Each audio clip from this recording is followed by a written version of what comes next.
नमस्कार मित्रांनो, स्वागत आहे सर्वांचं आपल्या या यूट्यूब चॅनलवर.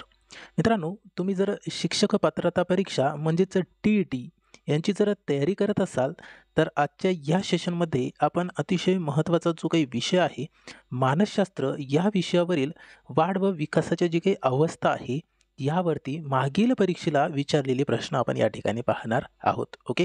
मिश्र स्वरूपाचे प्रश्न असतील मित्रांनो. 2013 ते 2021 मागील 8 वर्षामध्ये विचारलेले हे प्रश्न असणार आहे. प्रत्येक प्रश्नाचं आपण या ठिकाणी सखोल विश्लेषणासह या ठिकाणी पाहणार आहोत. व्हिडिओ शेवटपर्यंत बघायचा आहे. 23 नोव्हेंबर 2025 रोजी आपली टी-ई-टीची एक्झाम आहे. त्यासाठीच परीक्षापूर्वी आपण देण्यापूर्वी या ठिकाणी तयारी करत आहोत. ओके. पेपर 1 आणि पेपर 2ची तयारी करणाऱ्या मित्रांसाठी आजचा हा सेशन अतिशय महत्त्वाचा आहे. आणि मित्रांनो, आपण मागील एका महिन्यापासून दररोज आपल्या या चॅनलवरती टी-ई-टीसाठी जो काही महत्त्वाचा विषय आहे मानसशास्त्र या विषयावरील प्रश्नाचा सराव या ठिकाणी आपण करत आहोत.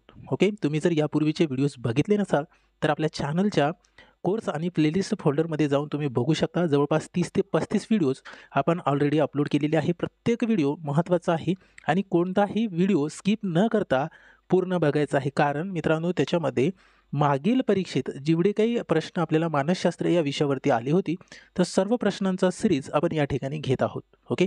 त्यासाठी व्हिडिओ स्किप कोणताच करायचा नाही, कारण त्यामध्ये आपल्याला सविस्तर विश्लेषणामध्ये जे काही महत्त्वाचे पॉईंट आहे, डाऊट आहे, ते त्या ठिकाणी क्लिअर होऊन जातात. ओके. व्हिडिओ आवडल्यास व्हिडिओला लाईक करा. सोबत व्हिडिओची लिंक आपल्या मित्रांपर्यंत शेअर करायचं आहे. आणि तुम्ही आपल्या चॅनलवरती नवीन असाल तर आपल्या चॅनलला सबस्क्राईब करायचं आहे. कारण दररोज आपण आपल्या या चॅनलवरती 22 नोव्हेंबरपर्यंत मानसशास्त्र या विषयाची तयारी करणार आहोत. पेपर 1ची तयारी करत असाल, पेपर 2ची तयारी करत असाल तर दोन्ही पेपरसाठी महत्त्वाचं सेशन आहे. ओके. तर बघूया मित्रांनो, आपल्याला कशा पद्धतीने प्रश्न परीक्षेला विचारले होते. पहिलाच प्रश्न बघा, टी-ई-टी 2013 पेपर 2 मध्ये विचारलेला हा प्रश्न आहे. प्रश्न बघा काय दिलेला आहे. हॉर्वर्ड आणि रॉथवे यांच्या मते शारीरिक विकासाचा वेग जन्मापासून डॅश डॅश पर्यंत खूप असतो. मित्रांनो, आजच्या या सेशनमध्ये थोडे अवघड लेवलचे प्रश्न असणार आहे. प्रत्येक प्रश्नाचं उत्तर आपल्याला स्पष्टीकरणामध्ये द्यायचं आहे. किती प्रश्नाचे अचूक उत्तर तुम्हाला देता आले ते कमेंट बॉक्समध्ये कळवायचं आहे. ओके. आता या ठिकाणी आपल्या या प्रश्नाचं उत्तर आपल्याला पर्याय सी मध्ये पाहायला मिळतो. 2 वर्षापर्यंत खूप असतो. बघा, हार्वर्ड आणि रॉथवे यांच्यामध्ये शारीरिक विकासाचा जो वेग आहे जन्मापासून तर 2 वर्षापर्यंत खूप असतो, असं त्यांचं मत आहे. ओके. आपण स्पष्टीकरणामध्ये बघूया काय दिलेलं आहे, तर महत्त्वाचेच पॉईंट असणार आहे. ओके. आता बघा या ठिकाणी हार्वर्ड आणि रॉथवे यांच्या मतानुसार बालकाचा शारीरिक विकास जन्मानंतरच्या पहिल्या 2 वर्षात सर्वाधिक वेगाने होतो. या काळात बालकाचे वजन, उंची, स्नायू आणि मज्जासंस्था झपाट्याने वाढतात. जीवनाच्या या सुरुवातीच्या टप्प्यात विकासाची गती अत्यंत जलद असते, त्यानंतर ती हळूहळू मंदावते. म्हणून जन्मापासून 2 वर्षापर्यंतचा कालावधी अत्यंत वेगवान शारीरिक विकासाचा काळ मानला जातो. ओके.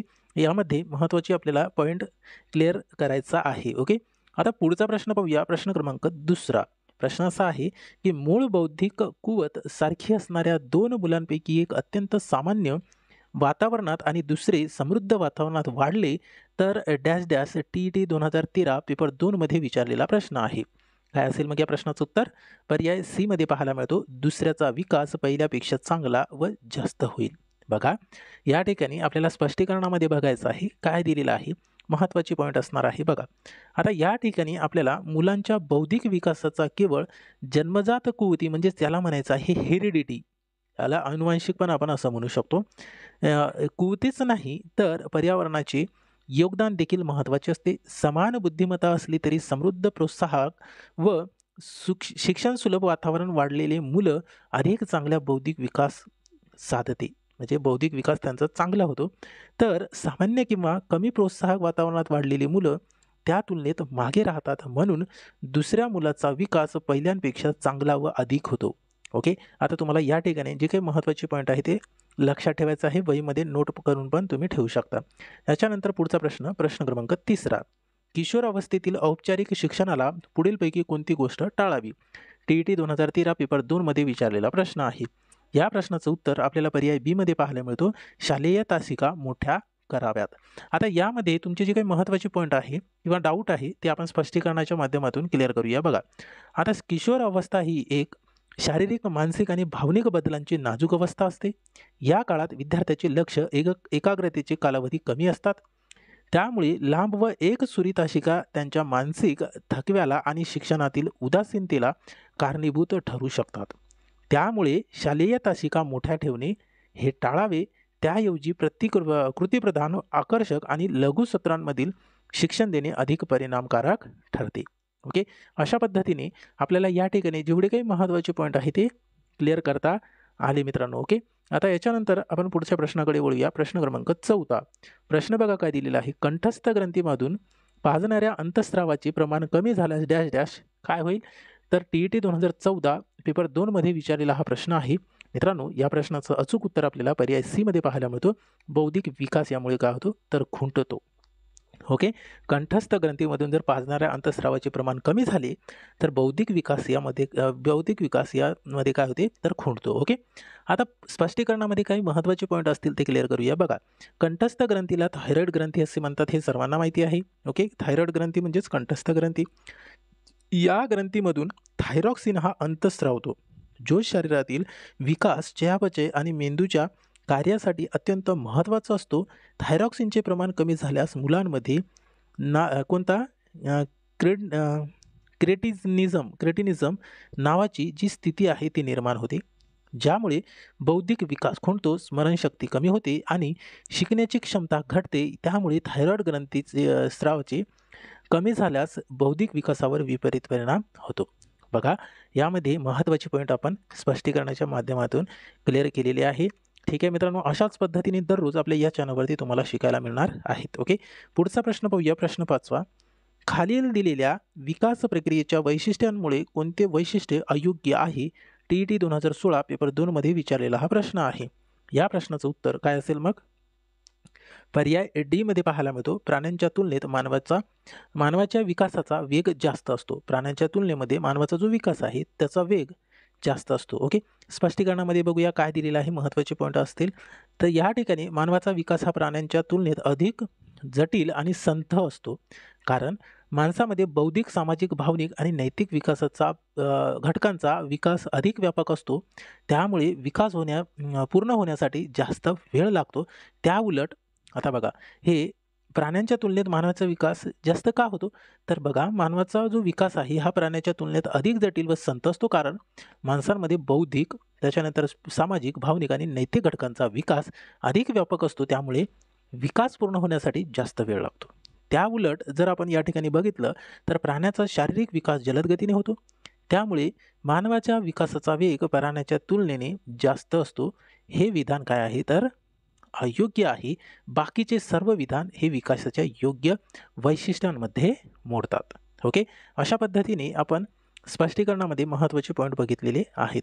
आता आपण पुढचा प्रश्न बघूया. प्रश्न क्रमांक 6. प्रश्न बघा, कुमारावस्थेतील विद्यार्थ्यांच्या अध्ययनात करताना शिक्षकाची पुढीलपैकी कोणत्या गोष्टींचा विचार करावा? TET 2016 पेपर 2 मध्ये विचारलेला प्रश्न आहे. कुमारावस्थेतील विद्यार्थ्यांच्या अध्ययनात करताना शिक्षकांची जी पुढीलपैकी कोणती गोष्ट विचार करायला पाहिजे? या ठिकाणी आपल्या प्रश्नाचं उत्तर पर्याय सी मध्ये पाहायला मिळतो. शिक्षकांच्या आचारात व विचारात विसंगती नसावी. ओके, आता स्पष्टीकरणामध्ये काही महत्त्वाचे पॉईंट आहे, जे आपले डाऊट आहे ते आपण या ठिकाणी क्लिअर करूया. बघा, आता शिक्षकांची आचारात व विचारात विसंगती नसावी म्हणजे कुमार अवस्था ही विद्यार्थ्यांची संवेदनशील आणि मूल्य निर्मितीच्या दृष्टीने अधिक महत्त्वाची अवस्था असते. या काळात विद्यार्थी शिक्षकांकडे आदर्श म्हणून पाहतात. त्यामुळे शिक्षकांचा विचार आणि आचारांची सुसंगती म्हणजेच याला कन्सिस्टन्सी म्हणायचं आहे असणे अत्यावश्यक आहे. जर शिक्षकाच्या वर्तनात किंवा शिकवणीतील विसंगती असेल तर विद्यार्थ्यांमध्ये गोंधळ निर्माण होतो आणि नैतिक विकासावर नकारात्मक परिणाम होतो. म्हणूनच कुमार अवस्थेतील विद्यार्थ्यांच्या शिक्षणात शिक्षकांची स्वतःच्या वागणुकीत प्रामाणिकपणा आणि सुसंगती ठेवणे हे आवश्यक आहे. ओके, महत्त्वाचे पॉईंट आहे मित्रांनो, लक्षात ठेवा. याच्यावरती पण प्रश्न परीक्षेला विचारला जाऊ शकतो. पुढचा प्रश्न पाहण्याआधी मित्रांनो, तुम्हाला जर दररोज अशाच पद्धतीने डेली बेसिसवरती शिकायचे असतील तर आपल्या या चॅनलला तुम्हाला सबस्क्राईब करायचं आहे. सबस्क्राईब करून बेल आयकॉनवरती जर क्लिक केलं मित्रांनो, तर तुम्हाला जेव्हा आपण व्हिडिओ अपलोड करेल आपल्या या चॅनलवरती तेव्हा काही सेकंदामध्ये तुम्हाला व्हिडिओची नोटिफिकेशन मिळून जाईल. ओके, आणि दररोज तुम्हाला या चॅनलवरती अशाच पद्धतीने मानसशास्त्र या विषयाची सखोल अभ्यास या ठिकाणी करता येईल. हे आपण दररोज मागील परीक्षेत विचारलेले प्रश्नच या ठिकाणी घेत आहोत. त्यासाठी व्हिडिओ शेवटपर्यंत बघायचा आहे आणि आपल्या चॅनलला जर तुम्ही सबस्क्राईब केलं नसेल तर चॅनलला सबस्क्राईब करून ठेवायचं आहे. आपण 22 नोव्हेंबरपर्यंत आपल्या या चॅनलवरती दररोज व्हिडिओज अपलोड करणार आहोत. ओके. आणि सखोल विश्लेषणासह जे आपले डाऊट आहे, जे आपल्याला प्रश्नामध्ये अडचण आहे, जे आपल्याला पॉईंट समजलं नाही ते आपण स्पष्टीकरणातून क्लिअर करत आहोत. त्यासाठी आपल्या चॅनलला सबस्क्राईब करून ठेवा आणि सोबतच व्हिडिओची लिंक आपल्या मित्रांपर्यंत शेअर करायचं आहे. विद्यार्थी मित्र किंवा फ्रेंड सर्कलमध्ये कोणी जर तयारी करत असेल TETची तर त्यांनासुद्धा लिंक शेअर करायची आहे मित्रांनो. ठीक आहे. या क्लासेसची PDF हवी असेल तर टेलिग्राम ग्रुप जॉईन करू शकता. या व्हिडिओच्या डिस्क्रिप्शन बॉक्समध्ये तुम्हाला टेलिग्राम ग्रुपची लिंक मिळून जाईल. ठीक आहे. बघूया पुढचा प्रश्न काय दिलेला आहे. ठीक आहे. प्रश्न असा आहे, किशोरावस्थेतील मुलांच्या बाबतीत खालीलपैकी कोणते विधान योग्य आहे? TET 2017 पेपर 2 मध्ये विचारलेला हा प्रश्न आहे. मित्रांनो, या प्रश्नाचं उत्तर आपल्याला पर्याय C मध्ये पाहायला मिळतो. टोळीच्या हितासाठी आई वडिलांना फसवू शकतात. आता या ठिकाणी आपले जे काही महत्त्वाचे पॉईंट आहे, जे आपला डाऊट आहे ते स्पष्टीकरणामध्ये क्लिअर करूया. बघा, आता टोळीच्या हितासाठी आई वडिलांना फसवू शकतात, तर या ठिकाणी स्पष्टीकरणामध्ये दिलेलं आहे की किशोरावस्थेत मुलांमध्ये गटभावना प्रति निष्ठा वाढते. या वयात मित्रमंडळी किंवा टोळी यांचे मत, सवयी, वर्तन त्यांच्यावर प्रचंड प्रभाव टाकतात. कधीकधी ते मित्रांच्या गटाच्या हितासाठी पालकांपासून गोष्टी लपवणे किंवा फसवणे देखील योग्य मानतात, कारण त्यांना त्या गटाची निष्ठा अधिक महत्त्वाची वाटते. हे किशोरावस्थेतील भावनिक आणि सामाजिक विकासाचे एक सामान्य लक्षण आहे. म्हणूनच टोळीच्या हितासाठी आई वडिलांना ते फसवू शकतात. हे विधान काय आहे? या ठिकाणी योग्य आपल्याला पाहायला मिळत आहेत. ओके. आपण पुढच्या प्रश्नाकडे जाऊया. तुमचे या ठिकाणी प्रत्येक डाऊट क्लिअर होत असतील मित्रांनो. आपण पुढचा प्रश्न बघूया. प्रश्न क्रमांक 8. खालील दिलेल्या विधानांमध्ये कोणते विधान शिष्य अवस्थेतील मुलांच्या विकासाचे वैशिष्ट्य आहे? TET 2017 पेपर 2 मध्ये विचारलेला हा प्रश्न आहे. मित्रांनो, या प्रश्नाचं उत्तर पर्याय C मध्ये पाहायला मिळते. 4-6 महिने वयाच्या बालकाला भीती वाटू लागते.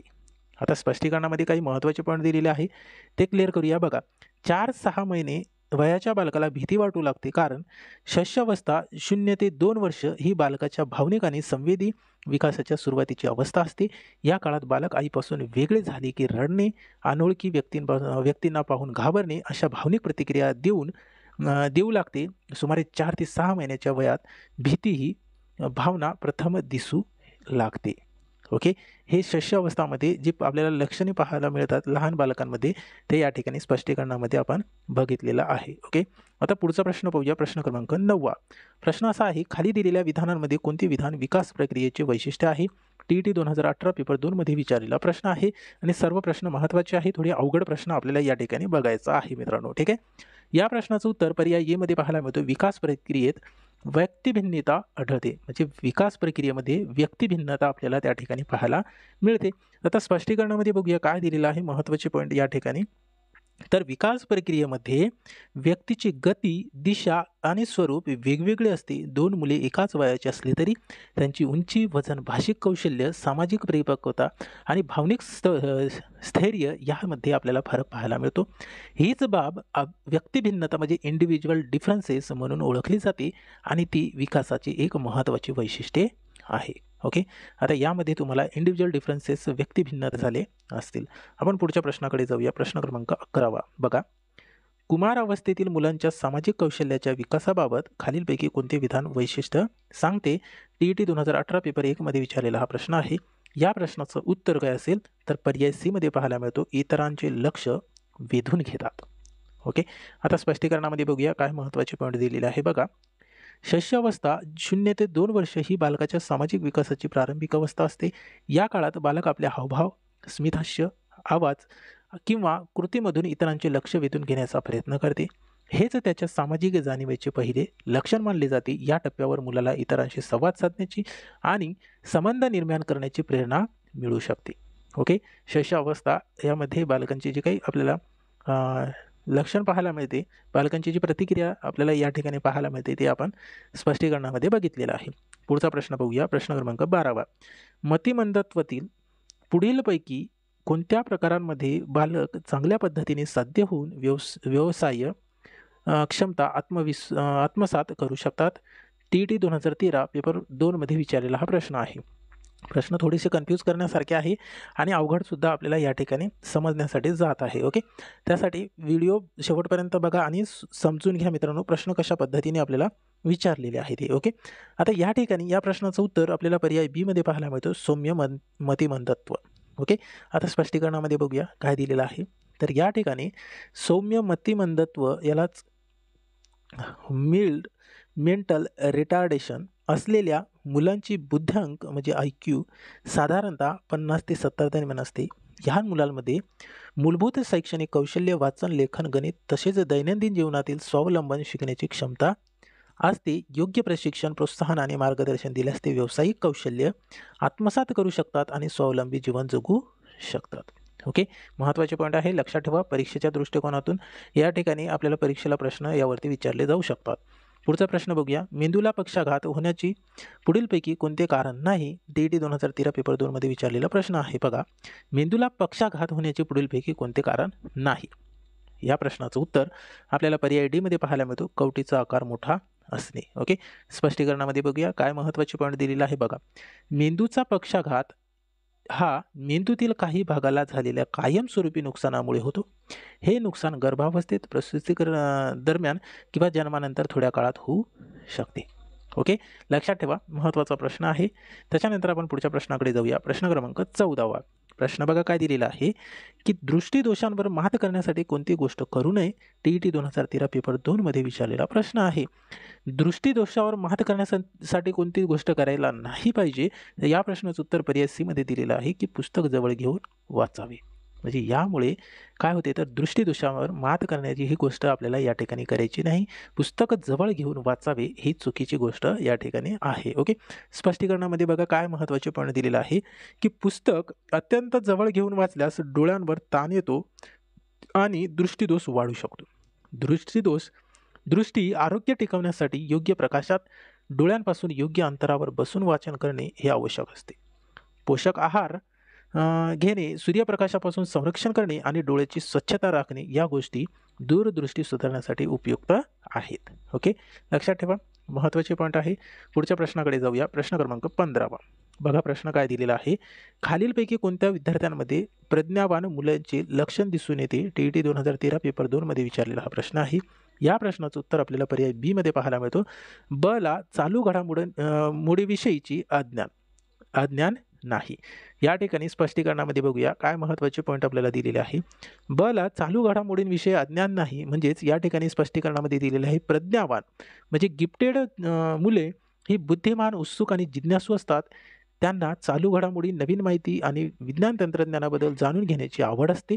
त्यांची ज्ञानार्जन क्षमता आणि विश्लेषण शक्ती जास्त असते, त्यामुळे चालू घडामोडीविषयी त्यांना अज्ञान नसते. हे प्रज्ञावान मुलाचे लक्षण आहे. ओके, अशा पद्धतीने महत्त्वाचे पॉईंट आपण या ठिकाणी बघितलेला आहे. पुढच्या प्रश्नाकडे जाऊया. प्रश्न क्रमांक 16. बघा, अंध विद्यार्थ्यांना अध्यापन करताना विशेष शिक्षण देणाऱ्या शिक्षकांनी पुढीलपैकी कोणत्या तत्वांचा वापर करावा? DET 2014 पेपर 2 मध्ये विचारलेला हा प्रश्न आहे. या प्रश्नाचं उत्तर आपल्याला पर्याय बी मध्ये पाहायला मिळतो, एकात्म अनुदेशन. ओके, स्पष्टीकरणामध्ये बघूया काय महत्त्वाचे पॉईंट आपल्याला दिलेले आहे. बघा, अंध विद्यार्थ्यांना शिकवताना दृश्य अनुभवाऐवजी श्रवण, स्पर्श व कृतीद्वारे शिकवणे आवश्यक असते. यासाठी शिक्षकांनी एकात्म अनुदेशन या तत्वाचा वापर करावा, ज्यामध्ये विविध ज्ञानेंद्रियाच्या माध्यमातून शिकवले जाते. हे तत्व विद्यार्थ्याचा सर्वांगीण विकासाला मदत करते आणि शिकण्याची प्रक्रिया अधिक अर्थपूर्ण व अनुभवाधारित बनवते. अशा पद्धतीने महत्त्वाचे पॉईंट आपण बघितलेले आहे. आपण पुढच्या प्रश्नाकडे वळूया. प्रश्न क्रमांक 17. प्रश्न बघा, खाली दिलेल्या वैशिष्ट्यपूर्ण विशेष गरजा असणाऱ्या मुलांची कोणते वैशिष्ट्ये नाही? DET 2014 पेपर 2 मध्ये विचारलेला हा प्रश्न आहे. या प्रश्नाचं उत्तर आपल्याला पर्याय सी मध्ये पाहायला मिळतो, या मुलांचे वर्तन प्रसामान्य असते. आता या ठिकाणी काही महत्त्वाचे पॉईंट आहेत ते आपण स्पष्टीकरणामध्ये क्लिअर करूया. बघा, स्पष्टीकरणामध्ये आपल्याला काय दिलेलं आहे की विशेष गरजा असणाऱ्या मुलांमध्ये शारीरिक, मानसिक आणि सामाजिक किंवा शैक्षणिकदृष्ट्या काही अडचणी असतात, ज्यामुळे त्यांचे वर्तनही सर्वसामान्य मुलांपेक्षा वेगळे दिसून येते. त्यांचे शैक्षणिक कार्यक्रम व गरजा विशेष प्रकारच्या असतात, म्हणूनच या मुलांचे वर्तन प्रसामान्य असते. हे विधान चुकीचं आहे, कारण त्यांचे वर्तन विशेष लक्ष व समज आवश्यक असते. ओके, अशा पद्धतीने आपण या ठिकाणी महत्त्वाचे पॉईंट बघितलेले आहे. आपण पुढच्या प्रश्नाकडे वळूया. प्रश्न क्रमांक 18. प्रश्न बघा काय दिलेला आहे की अंध विद्यार्थ्यांना अध्यापन करताना शिक्षकांनी पुढीलपैकी कशाचा तत्वाचा अवलंब करू नये? DET 2017 पेपर 2 मध्ये विचारलेला हा प्रश्न आहे. या प्रश्नाचं उत्तर आपल्याला पर्याय सी मध्ये पाहायला मिळतो, अमूर्तता. ओके, काही महत्त्वाचे पॉईंट आपल्याला या ठिकाणी स्पष्टीकरणाच्या माध्यमातून क्लिअर करायचं आहे. बघा, आता स्पष्टीकरणामध्ये दिलेलं आहे की अंध विद्यार्थ्यांना शिकवताना ठोस, अनुभवाधारित आणि कृतीप्रधान पद्धती अधिक प्रभावी ठरतात, कारण त्यांना वस्तूची ओळख मुख्यत्वे स्पर्श, श्रवण आणि कृती याद्वारे होते. अमूर्त म्हणजे अब्स्ट्रॅक्ट गोष्टीची कल्पना करणे त्यासाठी कठीण असते, म्हणून अमूर्ततेचा अवलंब करू नये. त्याऐवजी शिक्षकाने स्थूल कृती, स्पर्शानुभव आणि श्रवण माध्यमाचा वापर करावा. या ठिकाणी महत्त्वाचे पॉईंट दिलेले आहे ते आपण स्पष्टीकरणामध्ये क्लिअर केलेलं आहे. आता पुढच्या प्रश्नाकडे वळूया. प्रश्न क्रमांक 19.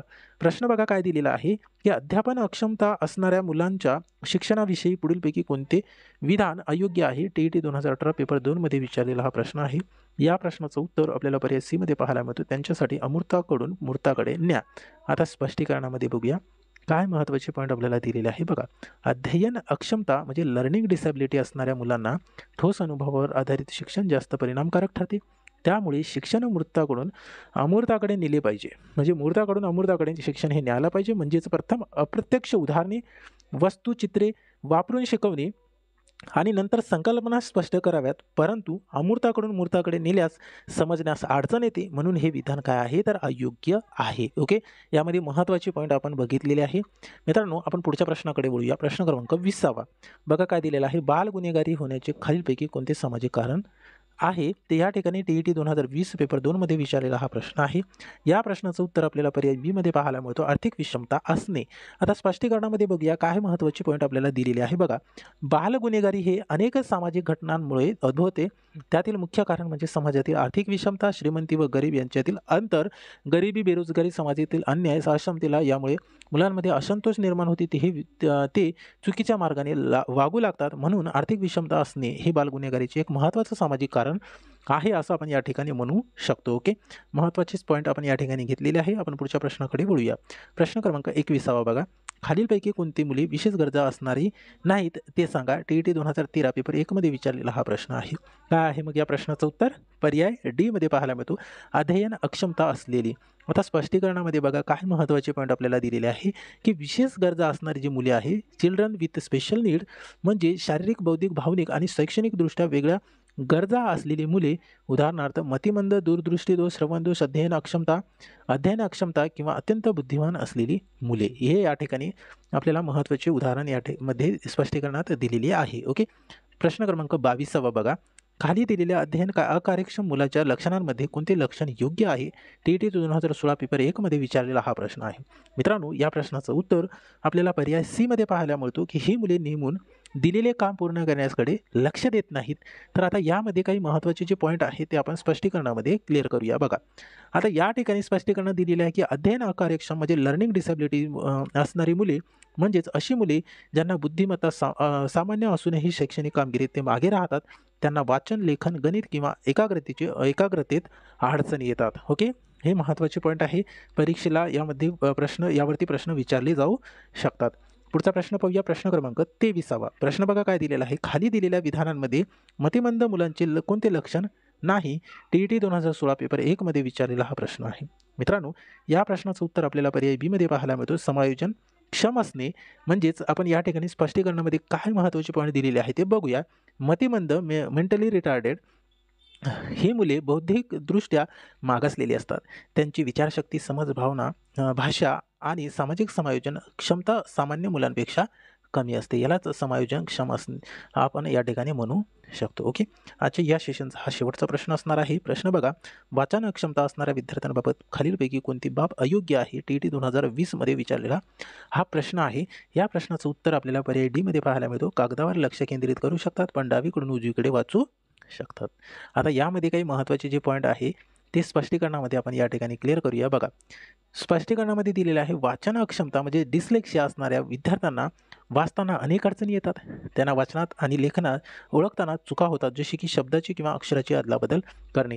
डिस्लेक्सिया म्हणजे अक्षमतावरती 1 किंवा 2 प्रश्न परीक्षेला हमखास विचारला जातो. ते आपल्याला लक्षात ठेवायचं आहे. मित्रांनो, अक्षमतावरती वाचन अक्षमता, लेखन अक्षमता, डिस्कॅल्क्युलिया, डिस्ग्राफिया हे यावरती आपल्याला थोडासा अभ्यास करून जायचा आहे. मित्रांनो, 24 प्रश्नापैकी किती प्रश्नाचे अचूक उत्तर तुम्हाला देता आले ते कमेंट बॉक्समध्ये कळवायचं आहे. आणि सोबतच तुम्ही जर अजूनही आपल्या चॅनलला सबस्क्राईब केलं नसेल तर चॅनलला सबस्क्राईब करून ठेवा, कारण आपण 22 नोव्हेंबरपर्यंत दररोज आपल्या या चॅनलवरती व्हिडिओज अपलोड करणार आहोत. स्पेशल टी-ई-टीचे क्लासेस आपल्या या चॅनलवरती तुम्हाला पाहायला मिळणार आहेत मित्रांनो. ठीक आहे, त्यासाठी चॅनलला सबस्क्राईब करून ठेवा. सोबतच आपले विद्यार्थी मित्र किंवा आपला फ्रेंड सर्कल जर कोणी तयारी करत असेल टी-ई-टीची, तर त्यांनासुद्धा आपल्या क्लासेसची लिंक शेअर करायचं आहे. ओके, डेली बेसिसवरती आपल्या या चॅनलवरती फ्रीमध्ये आपल्याला शिकायला मिळत आहेत मित्रांनो. त्यासाठी चॅनलला सबस्क्राईब करून ठेवा. सोबतच यापूर्वीचे जेवढे काही व्हिडिओज आपण अपलोड केलेले आहेत त्याची एक स्पेशल प्लेलिस्ट क्रिएट केलेली आहे आपण. त्या प्लेलिस्टमध्ये जाऊन तुम्ही अशाच पद्धतीने स्पष्टीकरणासह शिकू शकता. ओके, ते व्हिडिओसुद्धा आपल्याला या ठिकाणी बघायचं आहे.